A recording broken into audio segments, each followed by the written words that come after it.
All right, here's a quick demonstration of a feature in the Claude Code via IDE plugin in IntelliJ IDEA. So I'm over here. I've just started a new session, and that's the new session title. I'm going to put it into plan mode, and it writes to a file, and we get an updated title as we go here. And okay, great. Now it's in plan mode. Or it was about to be. Now it's in plan mode, right? So I have these different verbs. You're by default, you're collaborating, but you could do all these other things with plans, including build them or send them to another IDE. So anyway, over here, I have this file, and you see this little lightning bolt. So I landed on the lightning bolt as kind of the agent icon. And so the idea is that right now, the agent, if it's orange, Claude could write to this file. But if I, so I'll go ahead and say, we'll right click here and we'll say, copy this, path from content. Do me a favor and give a small introductory paragraph for this file.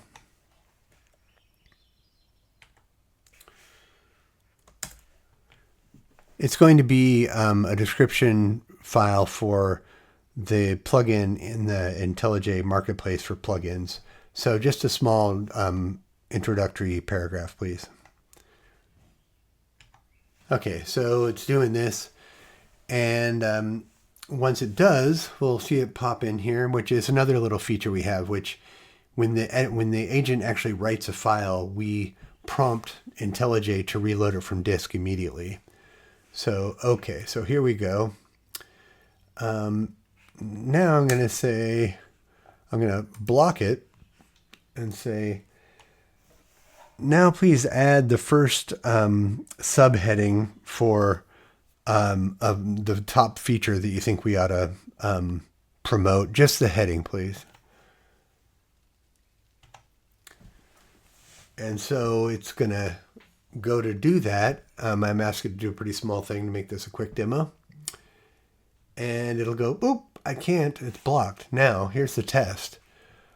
I blocked it because I want to edit it. And I'm going to say, just a first-class IDE service for the coding agent you already use. Yeah, right. Teleprompt is coming soon. There.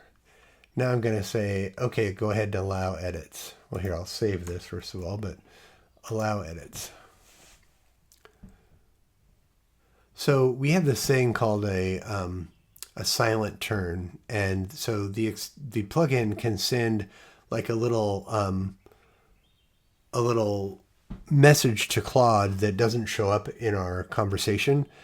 And in this case, what it did was it said, hey, that file is now ready for you to edit, but reload it from disk before you do. And that's why we saw it say, oh, look, the intro mentions this now. So I saw there's a difference. It had memory, which if it didn't reload from disk, it would have just blown away my edit. But it reloads from memory, and then it writes what it was going to write. And so that's kind of the full life cycle of the agent blocking. And the cool thing is it's implemented globally. So if I open a different IntelliJ window and I look at the same file, it'll show that it's blocked. And like here, I'll block it right now. And then I'll close this file. And then I'll open this file. And it shows as blocked. Like it's persistent until you clear it. Which is cool because you can go through your project and block a number of files. Like, I never want you to change this, this, or this. Or if you do, I want to see the notice and decide whether I want to allow it or not. But it's kind of, I feel like it's a missing thing in a lot of AI collaboration tools is that control over ability to write or not. And thus concludes the demo.